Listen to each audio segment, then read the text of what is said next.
نبی پاک علیہ الصلوۃ والسلام نے فرمایا کہ میرے علم میں قرآن پاک کی ایک ایسی آیت ہے کہ لوگ اگر اسے محفوظ کر لیں تو ان کی تمام حاجات کے لیے کافی ہو جائے گی۔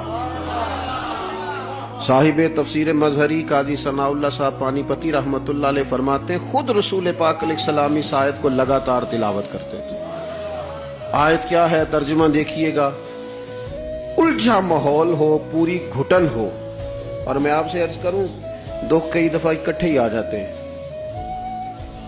اور بڑی امید ہوتی ہے کہ فلاں فلاں فلاں فلاں چیز پہ میں ہاتھ ڈالوں گا تو آزمائش سے نکل جاؤں گا، لیکن وہ سارے ظاہری اسباب بھی پاس ہوتے ہیں، نہیں نکل پاتا بندہ۔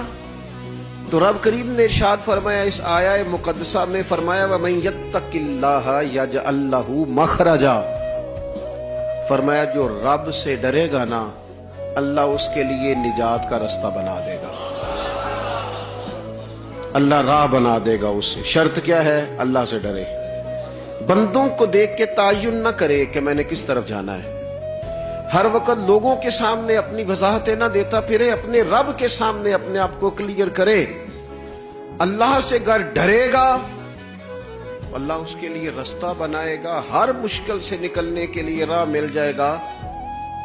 اور بعض لوگوں کا گمان تھا کہ شاید یہ روحانی مسائل ہی کی بات ہوگی، شاید یہ اخروی معاملات کی بات ہوگی، یہ بھی ہے، لیکن تمہارے لیے رستہ بھی بنائے گا اور رزق تمہیں وہاں سے دے گا کہ تم نے کبھی گمان بھی نہیں کیا ہوگا، تم نے سوچا بھی نہیں ہوگا، اللہ تمہیں وہاں سے رزق دے گا۔ فرمایا وَمَن يَتَوَکَّلْ عَلَى اللَّهِ فَهُوَ حَسْبُهُ، اور جو اللہ پہ بھروسہ کرے گا نا اللہ پھر اس کے لیے کافی ہو جائے گا، اور اسے جگہ جگہ نہیں جانا پڑے گا، رب اس کے لیے کافی ہو جائے گا اگر اللہ پہ بھروسہ